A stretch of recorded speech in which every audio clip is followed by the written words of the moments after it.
to Judicial Dollars and Cents, brought to you by Anders Virtual CFO Services team from all across the United States. I'm John Scott, and in each episode, we'll shine a light on the financial side of the legal world, turning law firm numbers into impact-driven stories. From taxes and profitability to practice growth and leadership, we sit down with law firm innovators who are shaping the future of the profession. Let's dive in, right here on Judicial Dollars and Cents.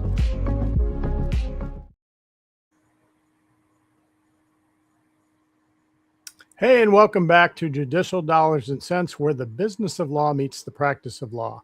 I'm John Scott with Anders Virtual CFO Services for law firms, and each week we sit down with successful attorneys, legal innovators, and business leaders to explore what it really takes to build a thriving law firm.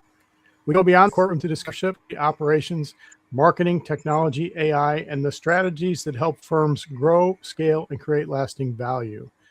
Whether you're a managing partner, an emerging firm leader, or someone passionate about the future of the legal profession, our goal is to provide practical insights you can put to work immediately. Today, we are pleased to welcome Megan Braverman. She is the owner and principal of Berbay Marketing Public Relations. Berbay has spent more than 30 years helping professional service firms, and particularly law firms, build visibility, credibility, and ultimately revenue through strategic marketing and public relations.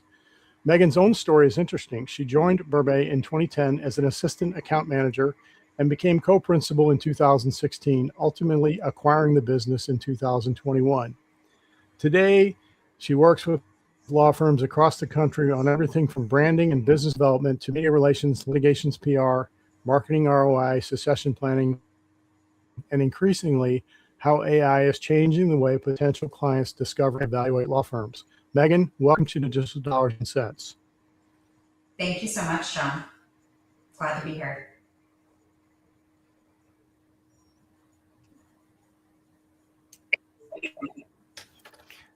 So you joined Berbay as an entry-level account management role, and you eventually bought the company.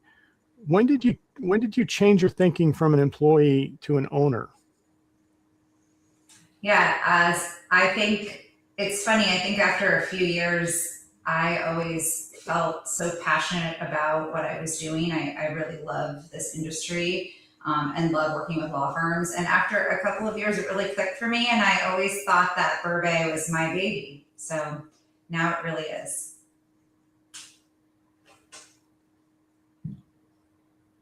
I love the fact that you took ownership from an early age on, at least in your thought process.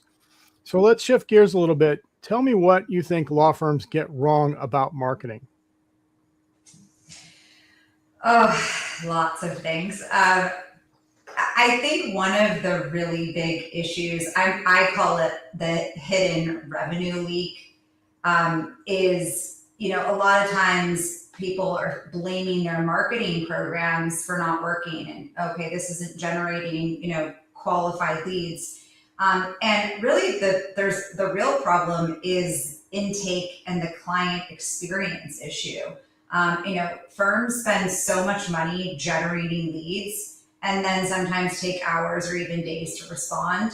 And even if the initial response is really good and quick, I see a lot of inconsistent follow-up. I see really little to zero attention on the actual client experience. And so I think the real problem is like what happens after the phone rings with a qualified lead.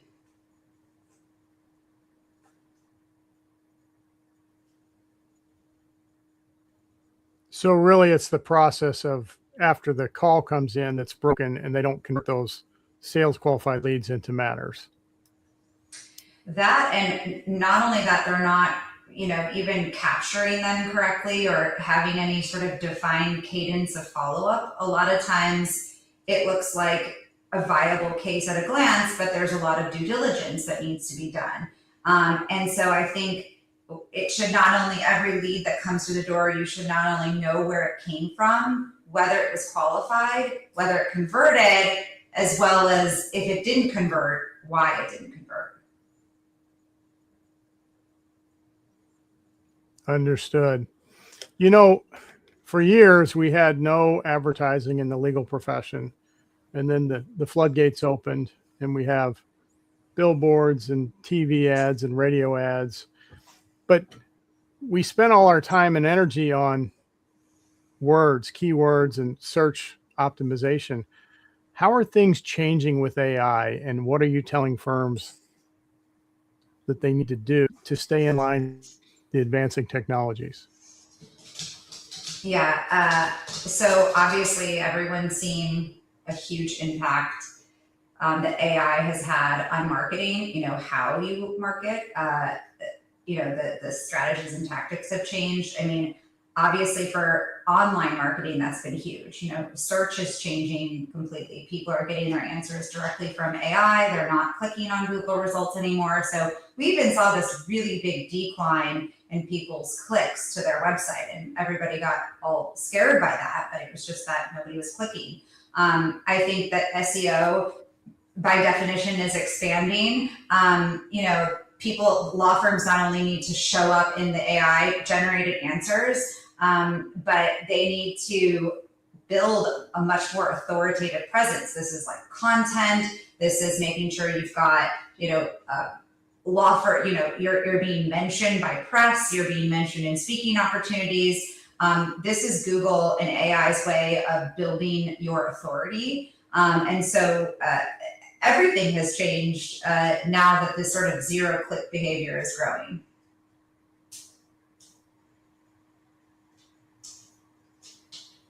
So assume that I'm a law firm with 10 people in it.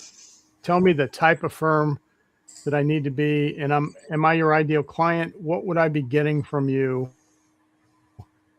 to help me grow and scale my firm?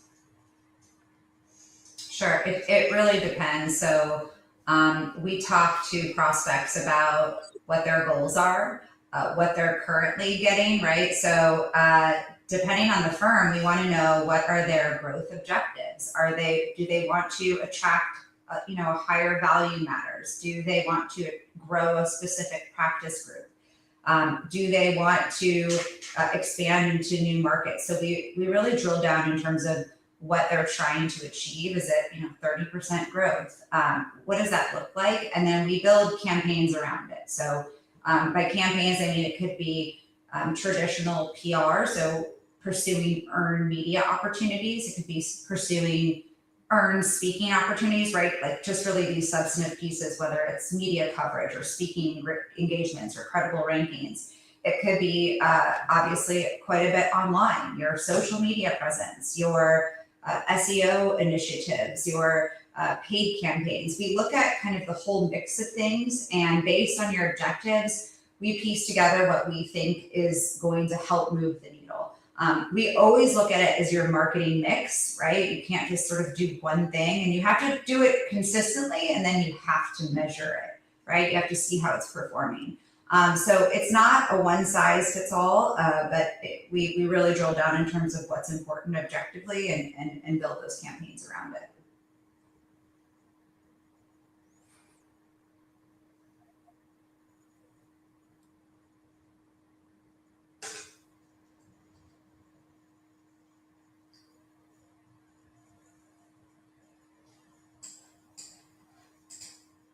Well, I think we lost John there. Unfortunately. I keep talking. No, I'm kidding. Yeah, technical difficulties. So I guess we'll give it a minute and see if he comes back. If not, we'll go ahead and end the stream. We apologize to our listeners and our viewers. We're having some technical issues on John's end. We could see he was a little frozen there. So hopefully he pops back in the stream here soon. But if not, we'll go ahead and just end the recording. Thank you again, Megan, for joining us. Sure. And we apologize for these technical difficulties we're having on this episode. I'm not quite sure what's going on with John's internet there. It looked like it was a little lagging or slow. But I'm hoping it happens to all of us. We've all been there. Yeah. Oh, man. It is about 1 million degrees today here in Missouri as well. I'm in Missouri with John. It's about 1 billion also degrees here. 1 million degrees here in Los Angeles. So oh, I bet it's even worse. Yeah. Yeah. See, we've got the humidity going here, which is brutal. Yes. Well, it looks like John is not going to be jumping in. I'm not seeing him popping back in the room, so we'll go ahead and end this stream, and hopefully we can maybe get you on a future episode when we've got less technical issues going on. Megan, thank you again so much for joining us. No problem. Thanks, Adrian. And we'll get you back on a future episode when we're having less technical issues. We apologize to our viewers. Thank you, everyone, for watching, and thank you, Megan. Bye-bye. Take care. Thanks for joining us on Judicial Dollars and Cents, presented by Anders Virtual CFO Services. If you found value in today's conversation, be sure to follow or subscribe wherever you get your podcast. To learn more about how Anders helps law firms strengthen their financial foundations and drive growth, visit anderscpa.com. Until next time, keep making smart decisions that make perfect sense.